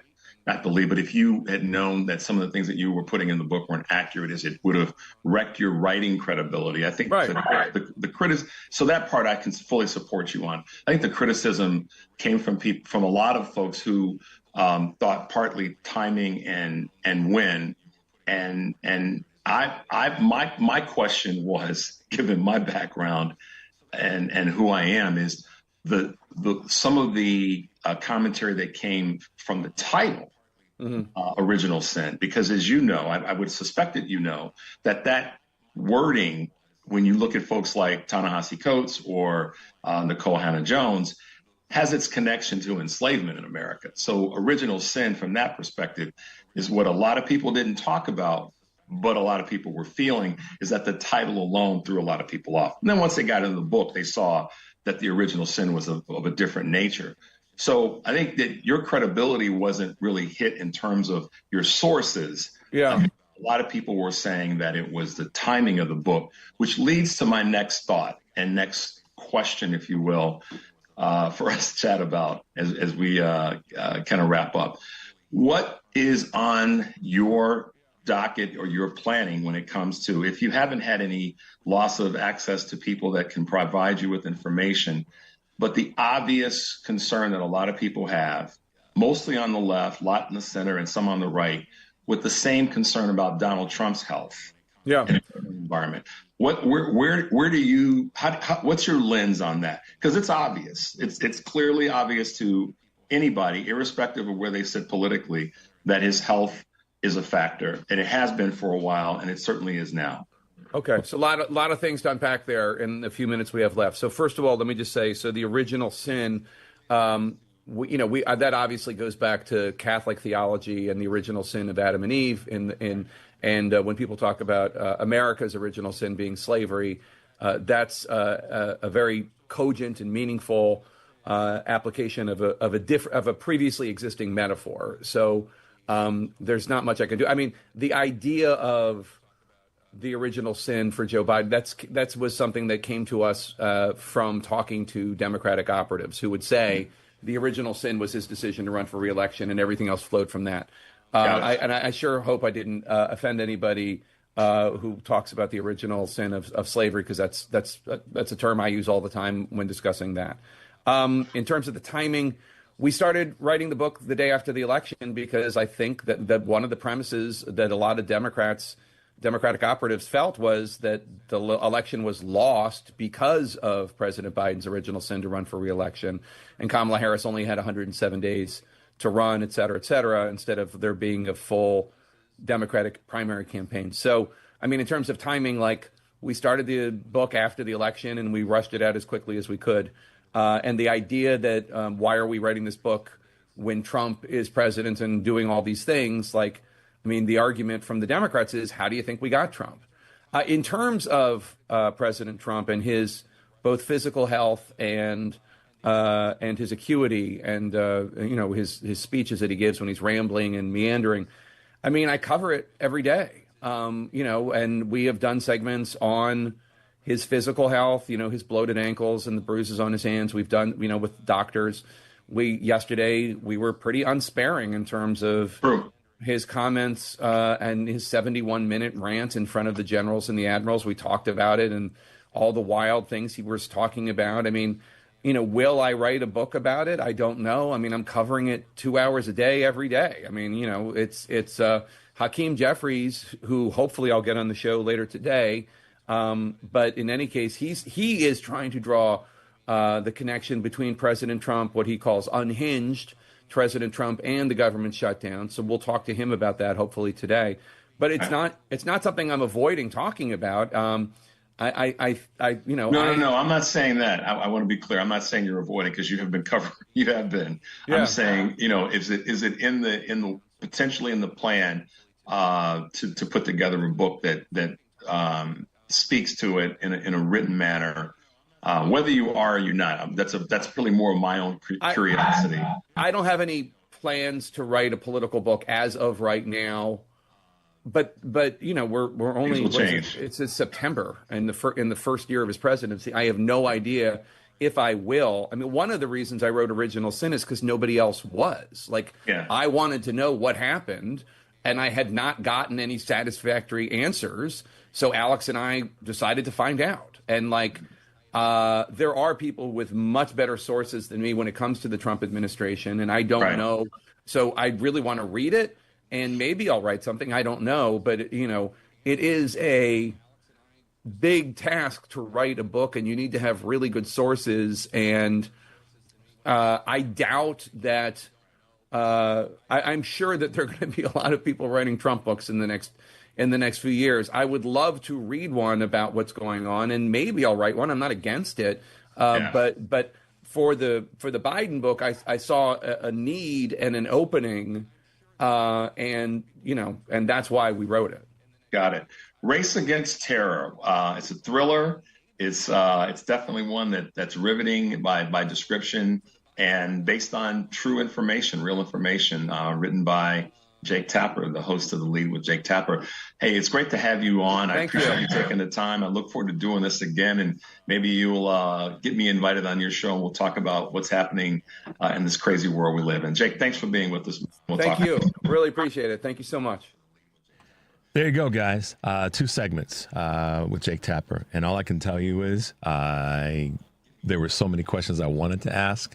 I could have talked to him for an hour, gotten into things about CNN, gotten into things about, you know, just a little bit of everything. But my goal was to find out as much information, talk about his new book, which does seem pretty interesting, and touch on some of the information around Original Sin, as you heard in the interview, and do the best that I could to elicit as much information as possible in the amount of time that we have. I looked up and I was like, oh my gosh, you know, that's what happens sometimes with any interview, particularly when we do a pre-record. You know, I think that there are a lot of frustrations with not just Jake Tapper in the book, but coverage and last year's debate and certainly CNN. So my goal is to get him back on, and we'll do another segment where we'll lean into a lot of that and hopefully try to, you know, talk more in detail about some of the things that are happening over at CNN. So we'll keep you posted on that. We'll keep you posted on any of the interviews that we have with the likes of the Jake Tappers and all the rest that are part of the mainstream media. Let's take a quick break, guys. We've got Mayor Johnson coming up in a few minutes. The number is 773-763-9278. You're listening to Choose Views on WCPT AM 820 in Chicago, WARR 1520 AM and 103.5 FM from Warren County, North Carolina. I'm Richard Chu. We'll be right back.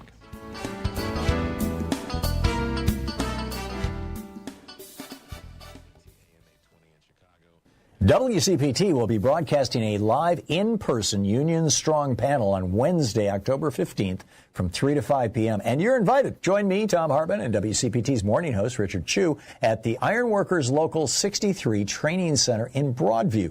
Panelists include Paul Wendy from Ironworkers Local 63, Rob Fulton from Riggers Local 136, Cliff Horowitz from Horowitz & Associates, Andy Rico from IBEW Local 176, and Tom Villanova from Southland Friends of Labor. This event is proudly sponsored by Ironworkers Local 63, Riggers Local 136, Horowitz & Associates, IBEW Local 176, and Southland Friends of Labor.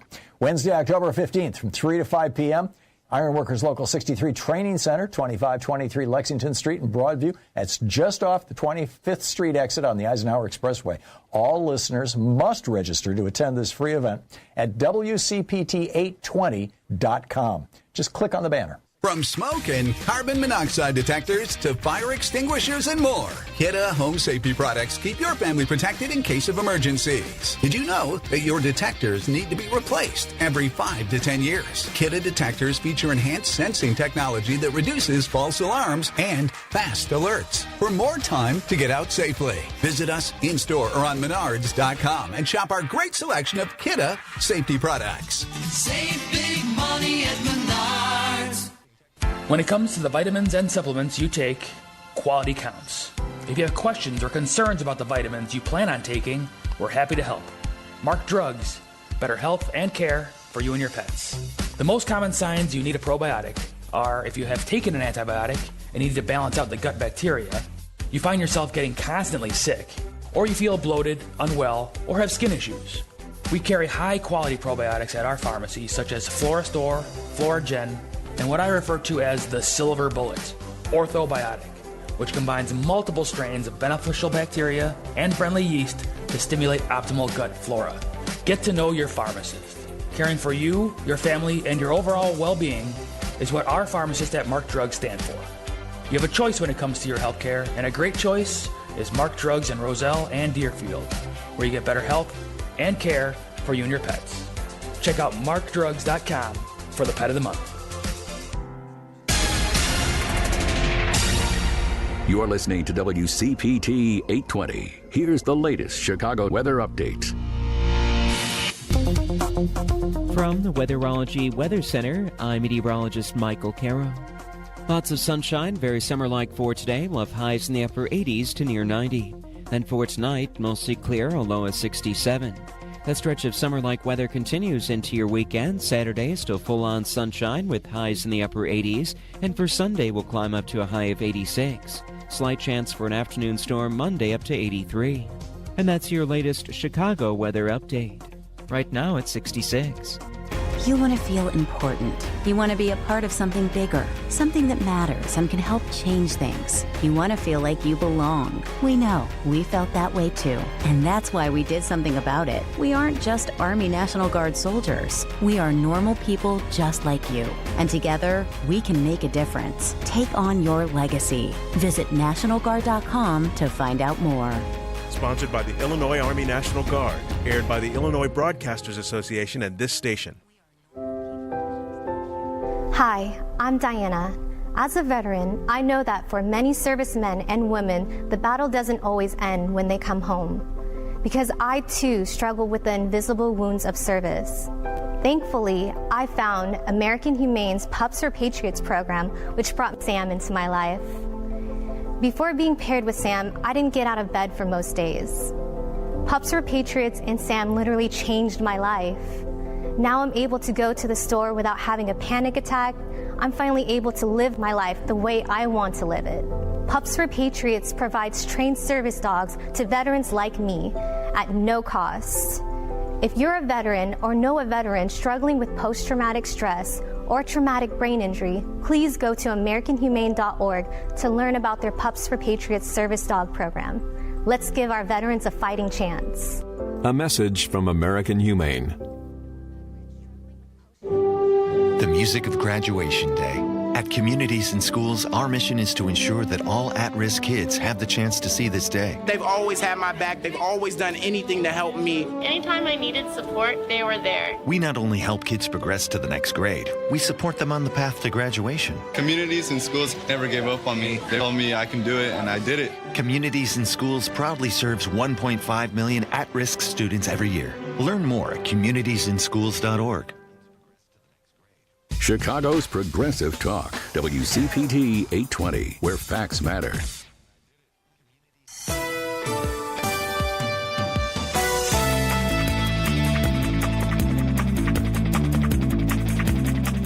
At the Marine base at Quantico, Virginia. Listen to this and then I'll get your reaction.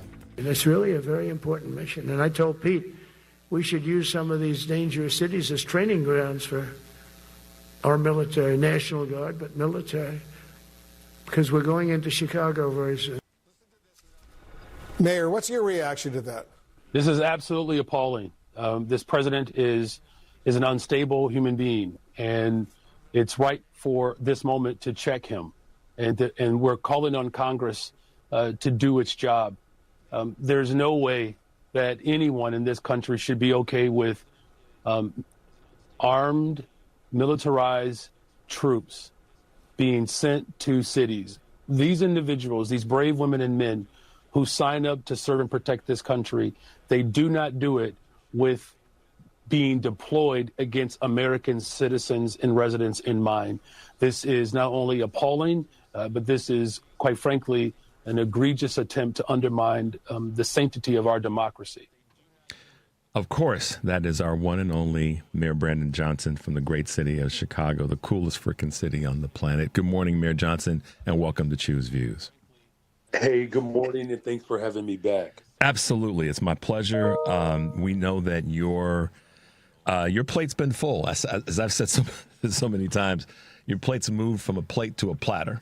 But as I mentioned earlier this week, announcing that you'd be on the show, you know what you signed up for, but it doesn't. It's tough when you've got the leader of the free world attacking cities and saying that, bringing the threat to American cities that need the support of a president rather than the attacks and threats of a president. So I applaud you for standing strong. I use the phrase in the show, chins up and shoulders back. And you've been doing that. So I'm going to come right out of the gate and say that, because I know that what you're doing and what you're having to deal with is not easy. But we applaud you for the fight that you put up in making our city safe. So congrats to you on that. What say you, Mayor Johnson? Lots going on. What are some of the things that are on top of mind for you right now? Well, again, thank you, and good morning to all of your listeners and viewers. I think what is top of mind for me is just a heart full of gratefulness. Quite frankly, the people of Chicago have stood firm in our position of protecting our democracy, the fundamental tenets of our democracy, where we can come together and peacefully assemble and petition the government to do right by its people. And Chicago has been firm in that position, and as difficult as this has been, for our residents, we have not wavered, we have not buckled. We're certainly not going to bend to this tyrannical reign that we're enduring right now. And what's, again, top of mind for me is to making sure that we're still committed to building the safest, most affordable big city in America. Richard, it's clear that for this president, his deportation campaign it's not about immigration. This is about profit, quite frankly. It's not about safety. This is about profit. And we are witnessing, as there is more information coming out about how Tom Homan, the so-called border czar, took $50,000 from two FBI agents with the expectation of that Homan would direct contracts to detention centers. Corporations that spent nearly $3 million to elect this president are all bidding on this, president's militarization of the government to ultimately turn a profit for his, corporate allies and the ultra rich in this country. So I'm focused on ensuring that working people across the city can live in safe and vibrant and affordable communities, while at the same time, defending our democracy and protecting our humanity. I've been using, again, when we were fortunate to have you as part of our 20th anniversary back in May, you introduced, for the first time that I heard publicly, that reclaiming our humanity was not only an opportunity, but our responsibility. And I've been, I've co-opted that. I guess you could say I've borrowed that as much as I can, because it is our opportunity to and responsibility to take back to humanity and be the representatives and leaders in that conversation.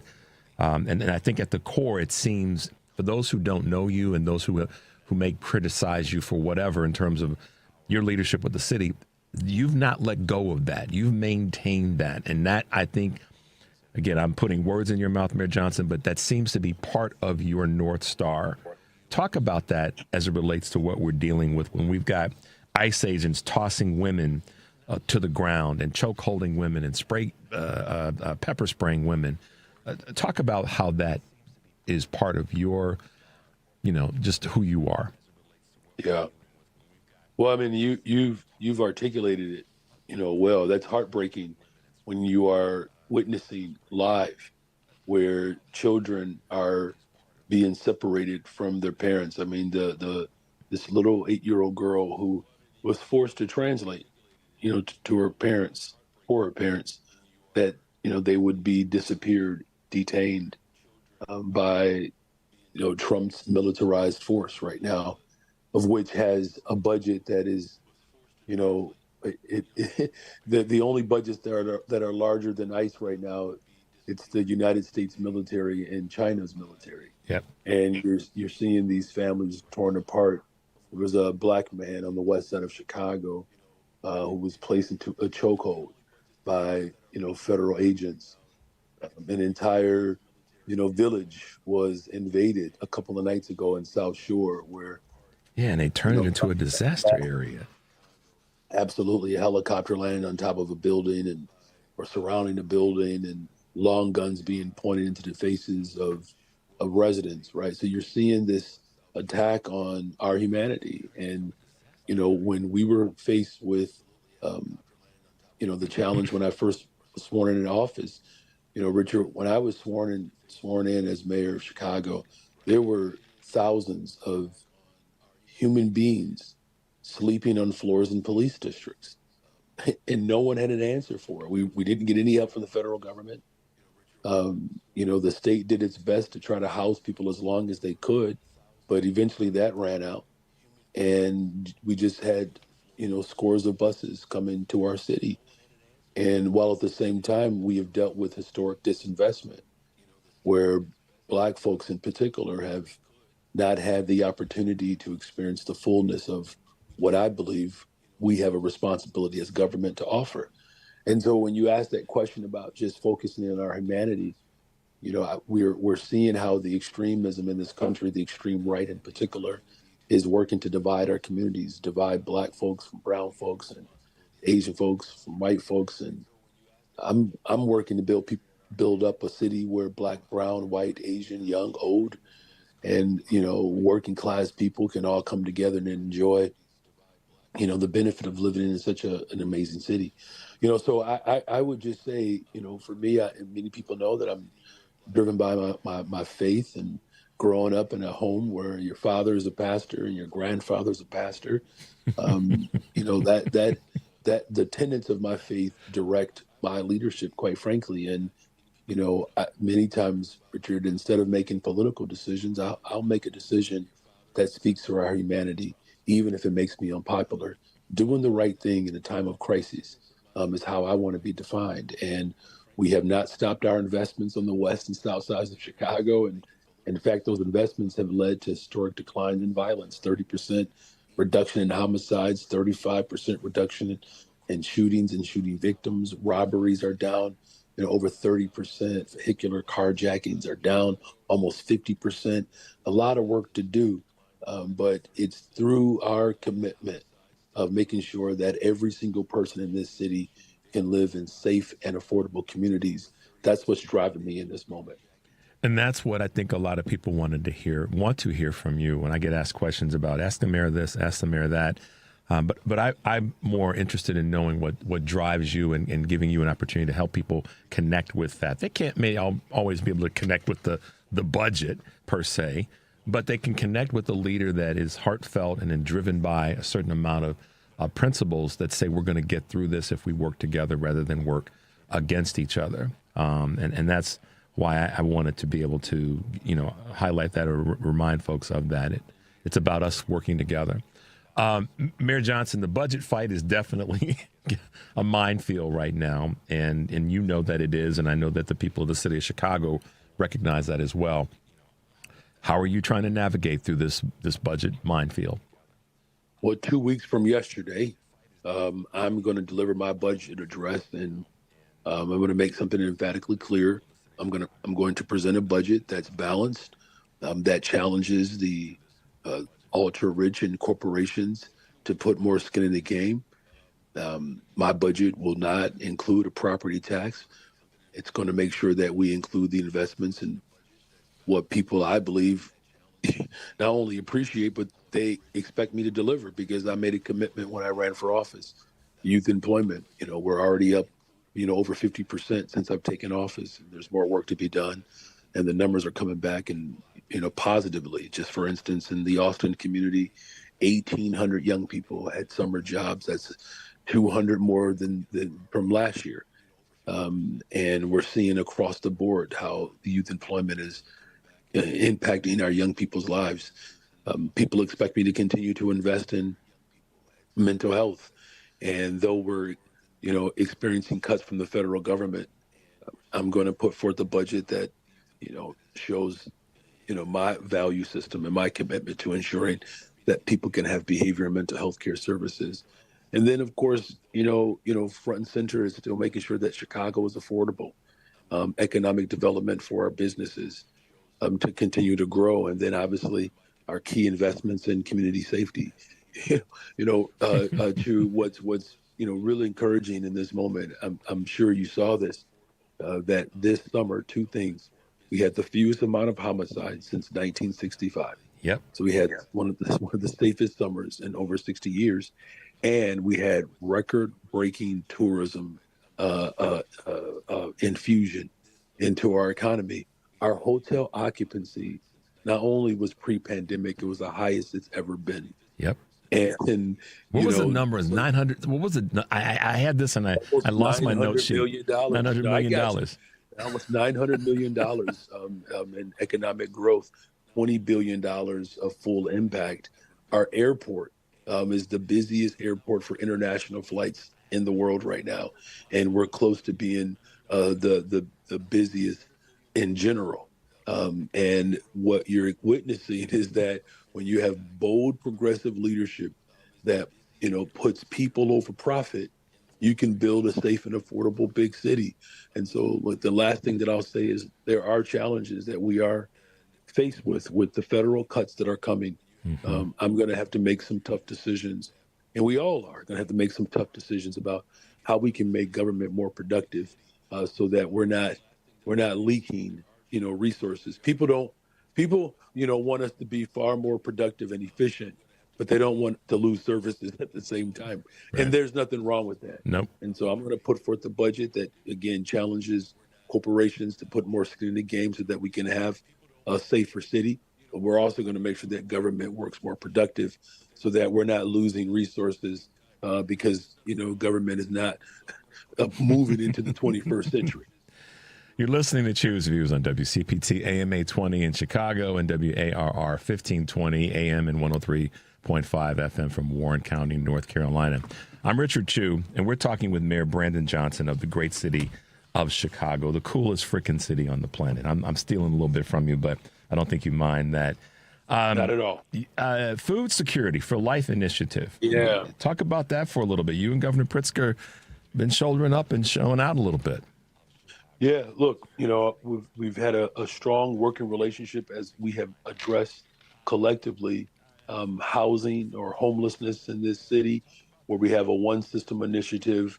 It's the first, time in years where we actually have beds available for families and individuals who are seeking shelter. We put $40 million additional dollars into homelessness to address many of the facilities that are just not accessible for the families as we transition them into permanent living. And here's another area that we have linked arms. So through our city colleges of Chicago, we have a pilot program that we're going to expand beyond Kennedy Keene College on the south side of Chicago. And want to give a special shout out to President Webb Walker, who's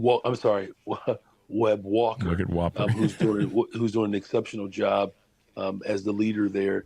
And essentially, the students who attend our community colleges will have access to food, up to 4 meals that they could take home even. So while they're on campus, they'll be able to access nutritional balance snacks and to ensure that, you know, students should not have to worry about their next meal. They should be thinking about graduation. And, we want to make sure that we ensure that city colleges and our students have sufficient food while they're focusing on their education. And this is an initiative in partnership with the Chicago Food Depository. So I'm really excited about the continued growth of our city colleges.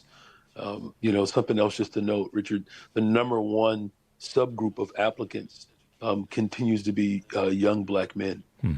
So there are more and more Black men who are registering and signing up and taking classes at our community colleges, and all 7 of them are doing an exceptional job providing key programming so that we can prepare the next workforce as we build a safe, affordable city. And so again, we're talking about literally students being able to access food and groceries on campus. This is a real, yet another example of how we're showing up for the people of this city. Yeah, it's a great initiative, and I'm so proud of you and Governor Pritzker in that space. It's football season, and everybody's talking about the Bears and the stadium. And, you've had to be in some deep negotiations on this, and you're not the first mayor to have to do it, but you're the one right now that's having to navigate through this. Talk a little bit about what's happening with the Bears and the stadium as best you can. Yeah, well, look, I still believe that the Chicago Bears belong in Chicago. And quite frankly, look, they're missing out. Yeah. If they decide to leave Chicago. We just saw, what happened with Joe Mansueto. Joe Mansueto came into my office a few months ago, and he said, Mayor, I believe in what you're doing, and I want a state-of-the-art, stadium in Chicago. And here we are a few months later, and I said, look, if you're committed to putting skin in the game, we can do this. And the Chicago Fire are a perfect example of what I mean by putting some skin in the game. And so, the 78, we're talking about an area of the city that has not had development in 50 years. This is the first new stadium that we built in the city of Chicago, 30 years. Right. Mm-hmm. And so we're going to have 12,000 construction jobs, over 3 acres, at least 3 acres of sports field. And we're going to build thousands of new homes in the area, and entertainment, office, residential shops.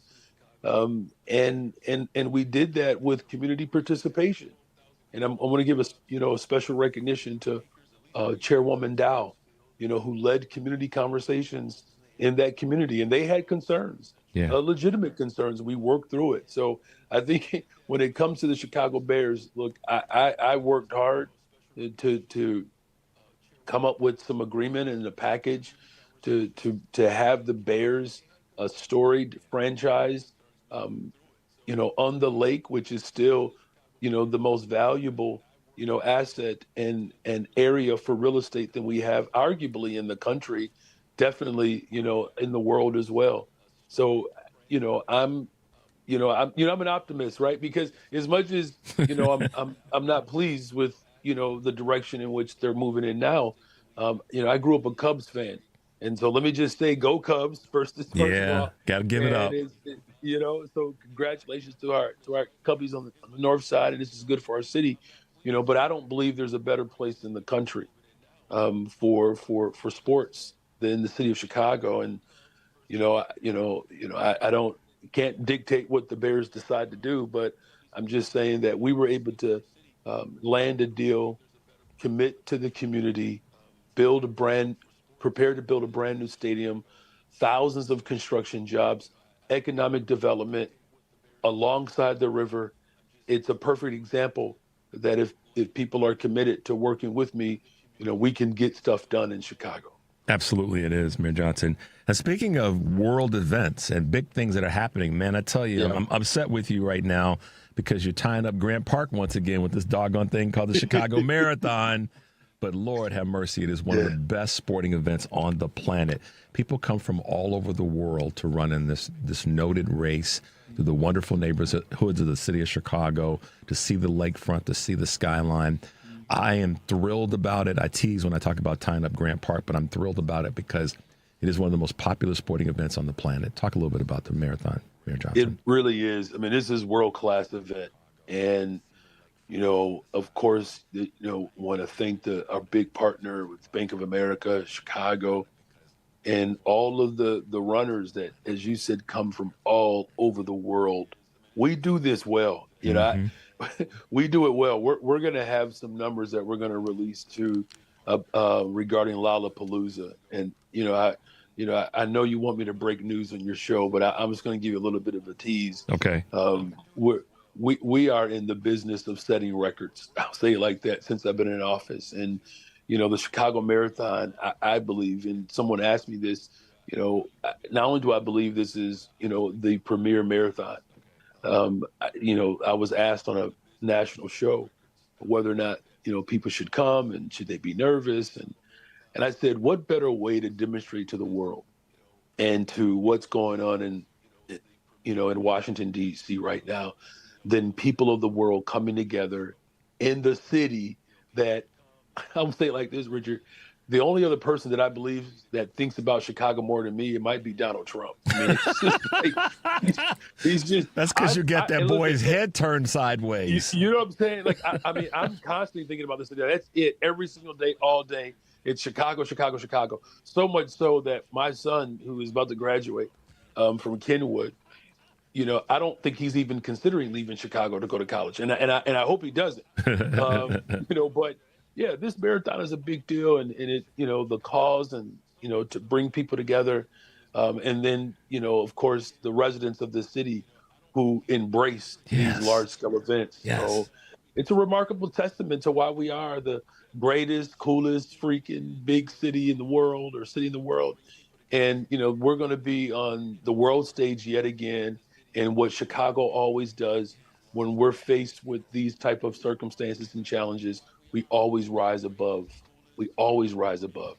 It sometimes chokes me up, Mayor Johnson, but in a positive way, that we do that here in Chicago. With all the imperfections and whatnot, we have consistently, we rise again, and that speaks to a lot about the community. You would probably say this. It speaks more about the community of people than it does about the leadership necessarily. And I'm not saying that to knock you. I wouldn't do that.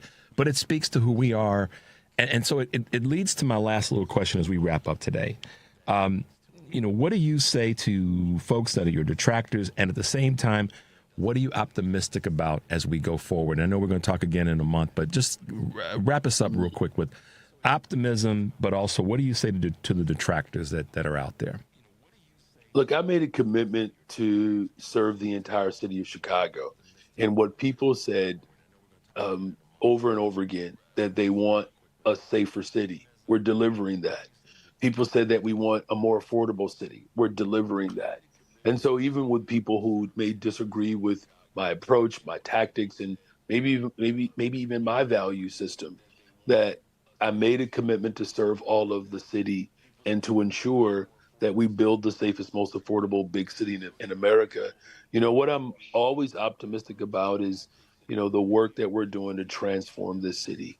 Of course, I'm going to remain optimistic about, again, we just talked about it, whether it's the Cubs, the marathon, whether it's, the Arts in the Dark parade that's coming up, all the different festivals that we're having, on State Street, shutting it down to open it up to businesses. But, clearly the last thing that I'll say is as much work as, we still have in front of us.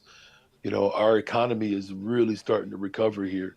We're talking about the ridership of our CTA. Riders are up, more work to be done.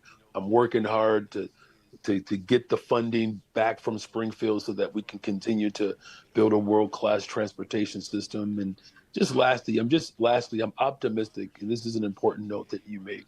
I'm optimistic about the people of Chicago. The diversity of our city is our strength, and watching and experiencing how we're coming together to stand firm on our values, protecting this democracy, making sure that we see, people's humanity. That's something pretty special. And, I want to give a special shout out to a man who brought the Rainbow Coalition to fruition. Reverend Jesse Jackson is going to turn 84 years old on next week, and we're going to celebrate him tomorrow. And this is the man who said, keep hope alive, and, transformed our politics, that made it possible for someone like President Barack Obama to run and win. And so Chicago is known for its resistance, but Chicago has also been known for its transformation, and that's what I'm optimistic about. Mayor Brandon Johnson, thanks again for being with us today. I wish you all the success that you deserve, because as you succeed, our city, our state, and frankly, our country succeeds. So kudos to you. Thanks for being with us again this morning. Have a great, safe weekend, and we'll talk to you soon, okay? Okay. Go Cubs. Go Cubs. All right. Guys, thanks for being with me this week. Today with Michelle, with Jake Tapper's interview, and, of course, with Mayor Johnson. Next week I'll be out, but Michelle will be here holding it down. Henry and Maddie B and Devin will make sure that all that happens. You guys, we appreciate you more than you can imagine, and I'm thrilled that I'm going to have such a great person filling in for me next week. As I say, and I mean it from the bottom of my heart, take a deep breath, make your life count, and say hello and smile at a stranger. I'll see you soon. Bye now.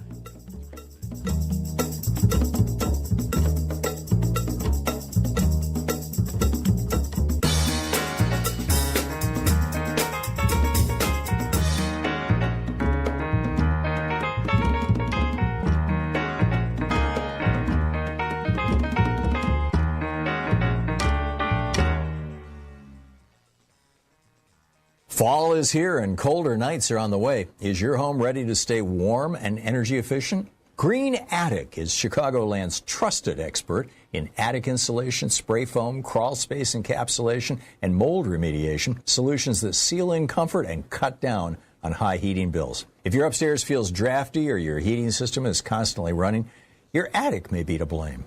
Their team helps balance temperatures and reduce energy waste from the top down. They also offer full-service roofing through Green Attic Roofing, covering asphalt shingles, flat roofs, premium roofing solutions, and solar panels. Every project comes with a 10-year labor warranty and instant online estimates to help homeowners replace aging roofs before winter sets in.